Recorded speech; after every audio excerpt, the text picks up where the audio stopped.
কি বলছিস তুই?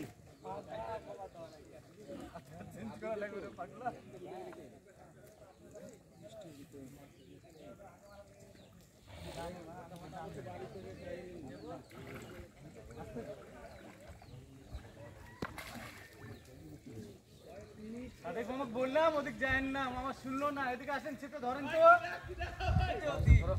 ওই এদিকে এদিকে আসেন, ছিপ ধরেন।